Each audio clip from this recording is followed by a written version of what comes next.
欢迎来到硅基区块链实操课第17课。这一课我们讲一件看起来只是点2下，实际上决定资产生死的事：钱包 App 到底该从哪里下载？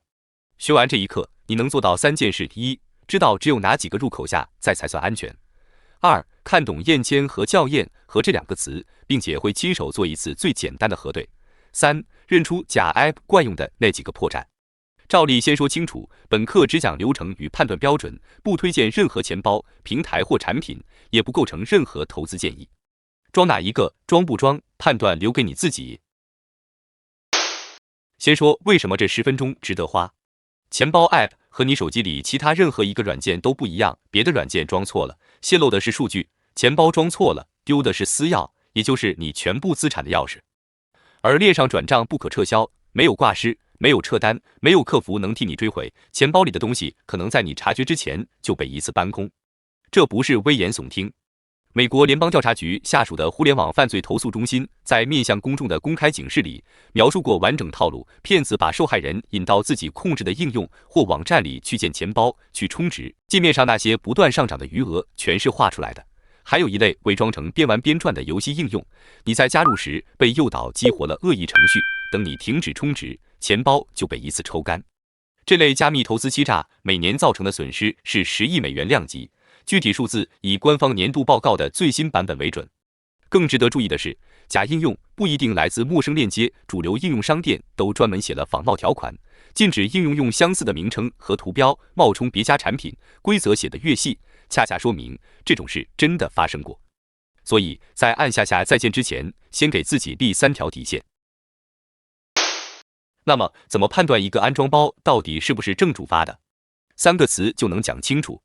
第一个词，数字签名。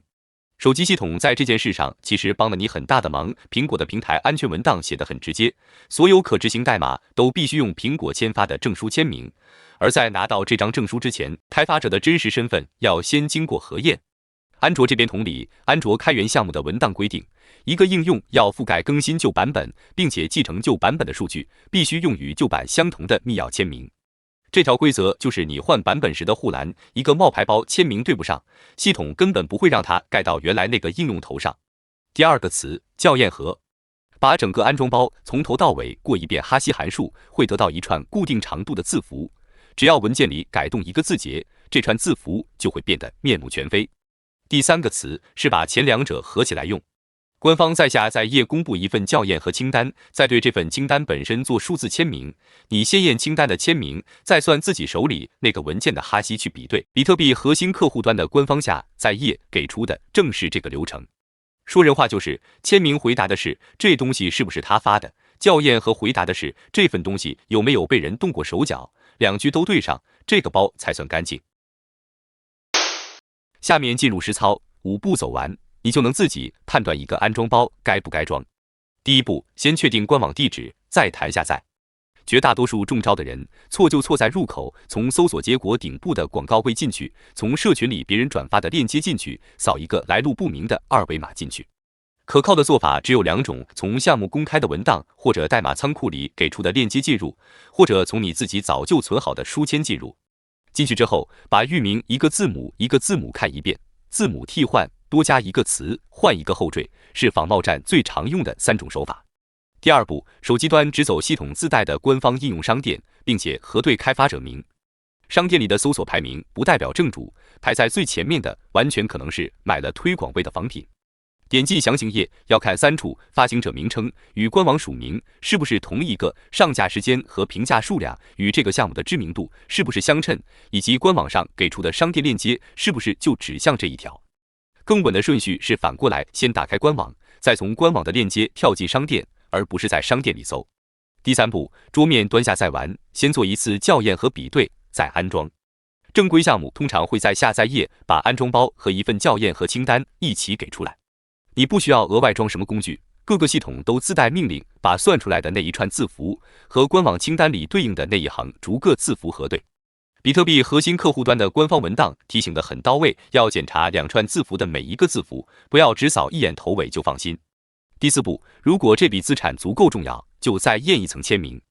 校验和只能证明你手里的文件和清单是一致的，假如这份清单本身就是钓鱼站给你的，前一步等于白做。所以，官方通常还会为清单配一份签名文件，让你用官方公布的公钥去验证它。这一步门槛确实高一些，但它才是真正把来源定死的一步，也是官方文档里排在校验和前面的那一步。第5步，装完先小额试，再把主力资产搬过去。新装的钱包，先用一笔就算全丢也不影响生活的小钱，完整走一遍收款和转出，确认无误，再考虑别的。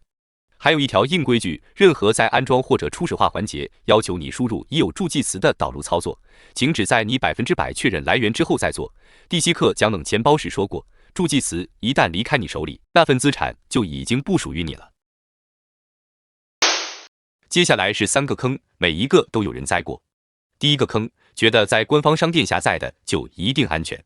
苹果自己的措辞其实很克制，审核帮助确认这些应用大体上按其描述运行，不包含明显缺陷，这是质量层面的表述，不是安全担保。而各大商店都专门写了仿冒条款，禁止用相似的标题和图标误导用户。这条规则的存在本身就说明，确实有仿品混进去过，也确实被下架过。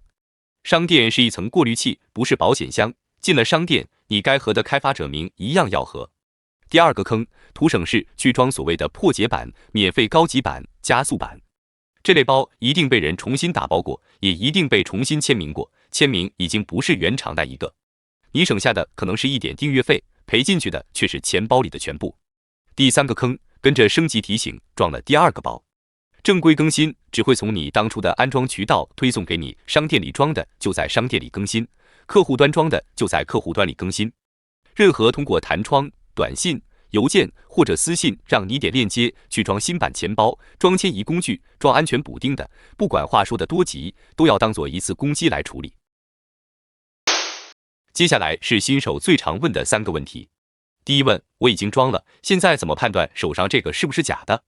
手机端去商店详情页，把发行者名称和官网上的署名对一遍。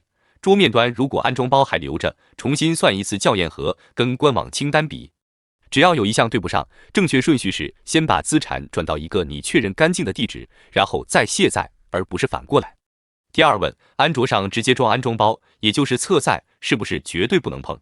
不是绝对，但它把风险全部交回你自己手上，走应用商店。你背后还有平台的仿冒条款和下架机制兜底，直接装包，唯一的防线就是你自己那一次校验和与签名核对。做不到这2步就别侧载。第3问，验签、校验和听起来这么麻烦，普通人真有必要吗？分场景，手机上装一个日常小额用的轻钱包，核对开发者名，从官网链接跳转商店，基本够用。但当你要装的是保管主力资产的桌面客户端，或者硬件钱包的配套软件，那多花的10几分钟，换来的是把资产生死交给一串可以核对的字符，而不是交给运气。这笔账怎么算，判断留给你自己。最后一页总结可以截图收藏。第1条，入口只认2个项目官网和系统自带的官方应用商店，其余任何链接都先当可疑处理。第2条，签名管的是来源，校验和管的是有没有被改过，2个都对上，包才算干净。第3条，商店是过滤器，不是保险箱，进了商店照样要核对开发者名与官网署名。第4条，新钱包先用小额走一遍完整流程，再搬主力资产。把这4条记住，下载这一步就很难再出事。下一课我们讲出入金基础科法币进出的正规通道与风控常识，讲清楚有哪几类通道，为什么有人会被风控，以及怎么给自己留痕。这里是硅基区块链实操课，每天一集，一集讲透一件事，我们下一课见。商店是过滤器，不是保险箱。你装钱包核对过开发者名吗？评论区告诉我。以上就是硅基区块链实操课第17课。最后提醒，本课内容为流程与知识讲解，仅供参考与学习，不构成任何投资建议，也不推荐任何平台或产品。加密资产波动巨大，请遵守你所在地区的法律法规，独立判断，量力而行。硅基财经，我们明天见。